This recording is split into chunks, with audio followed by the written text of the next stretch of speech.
Here's the part that's got everyone stuck on this story right now, because it's not just "we're in trouble" anymore. Now investigators are acknowledging a brief message from a passenger on that jet that read, "Emergency landing." 2 words, but it changes the entire vibe of what we thought those final minutes looked like, because "we're in trouble" sounds like fear. Emergency landing sounds like a decision, like something happened in the air and they were trying to get it back down fast.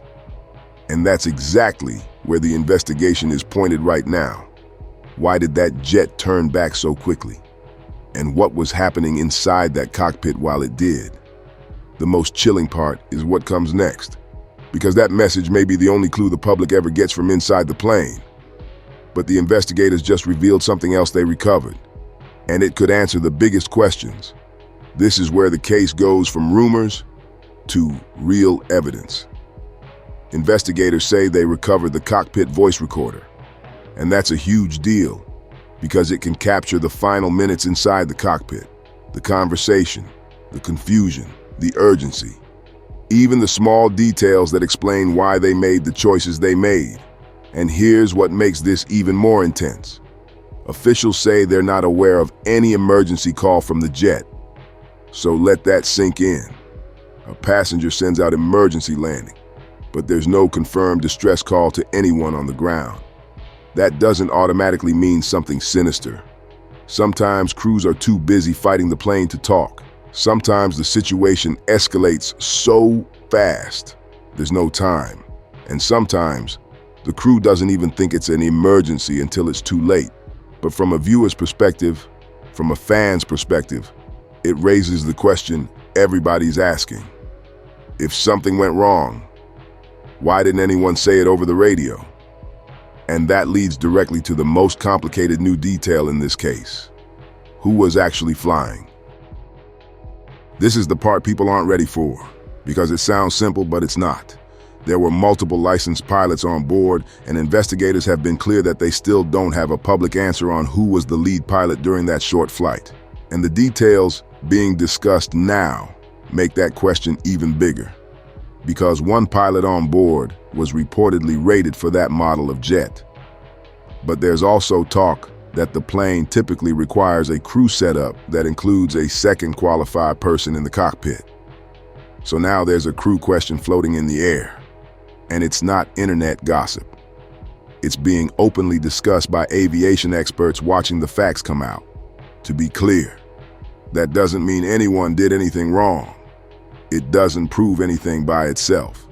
It simply means investigators are going to look closely at roles, qualifications, and what the cockpit dynamic looked like. And if you're a Greg Biffle fan, that hits different. Because this isn't just about a crash.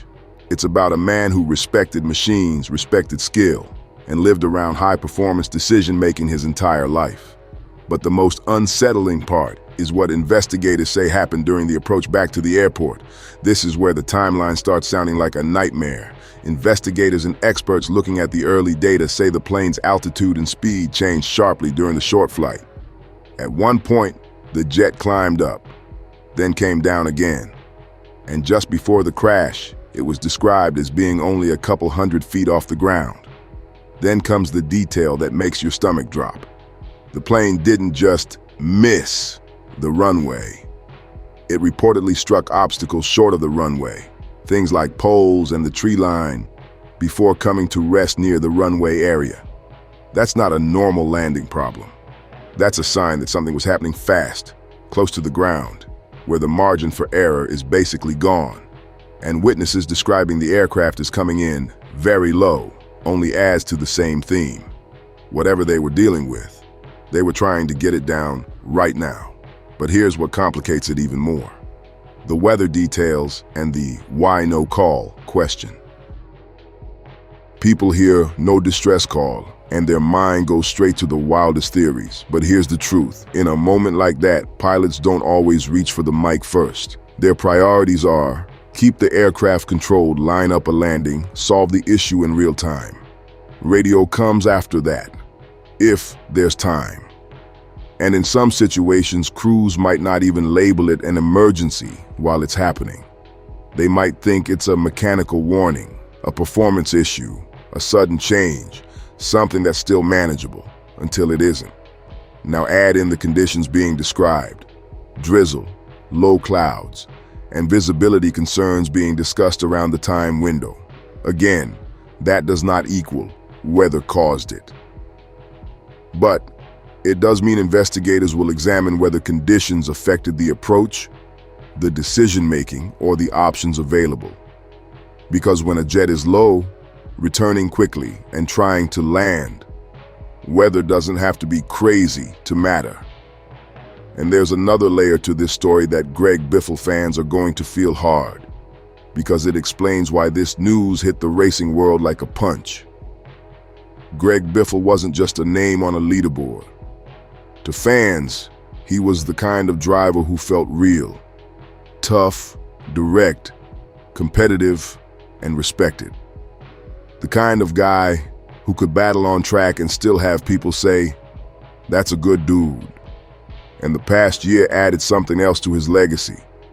People saw him as someone who stepped up when it mattered, using aviation to help people who were cut off and struggling after major storms. So when the headlines say a flight ended like this, it creates this surreal whiplash. A man associated with high skill and high control, lost in a moment where control disappeared. And that's why this investigation is pulling so much attention. Because people aren't just watching for a cause. They're watching because they want the story to make sense. But now the focus is narrowing, and the cockpit recorder is the key. Let's talk about what investigators will be listening for. In plain English, they'll be listening for any mention of a warning or malfunction, any sudden change in the aircraft's handling, any confusion about instruments or visibility decision-making. Go around, turn back. Can we make it?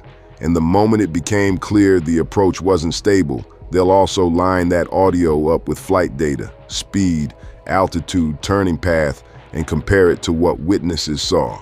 And that combination is where theories start getting replaced by facts. Because the truth is, until those pieces are analyzed, nobody online truly knows. Not the message boards, not the hot takes, not the people trying to call it early. And that's why the NTSB keeps repeating the same thing.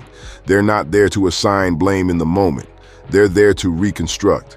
But there is one more detail that is quietly driving attention right now, and it's about the text itself. Even if you've never watched NASCAR a day in your life, you understand why this is gripping people. Because in modern tragedies, we're used to hearing authorities said, officials confirmed, but a real-time message like emergency landing feels like you're suddenly standing inside the moment with them. It's short, it's direct, it's terrifying, and it implies awareness and that something changed mid-flight.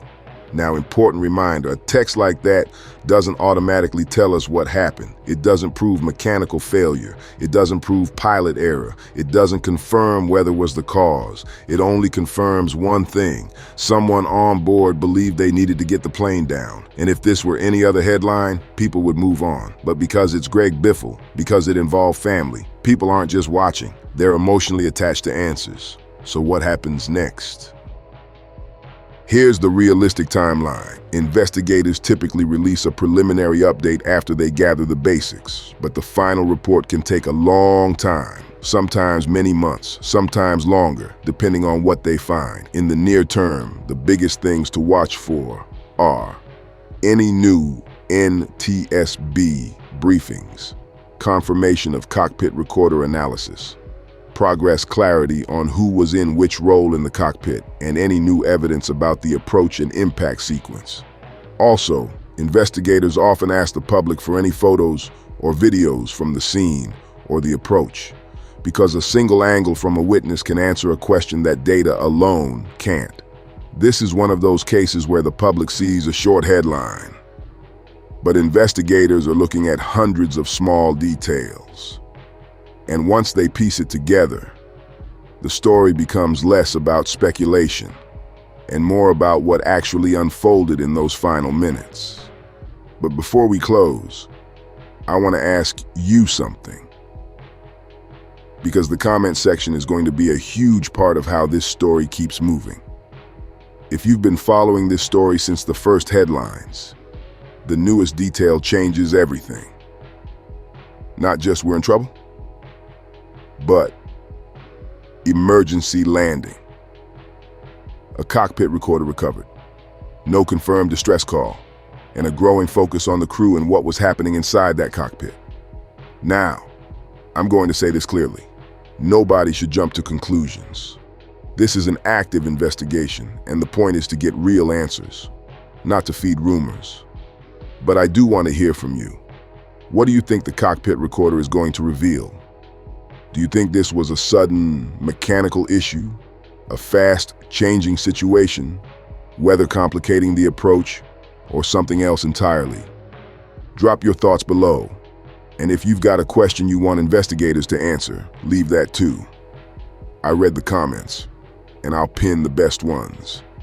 And if you want updates the moment more verified information drops, hit like, subscribe, and turn on notifications. Because when the next official update hits, that's when the story is going to shift again. We'll keep it accurate, we'll keep it respectful, and we'll stay on it.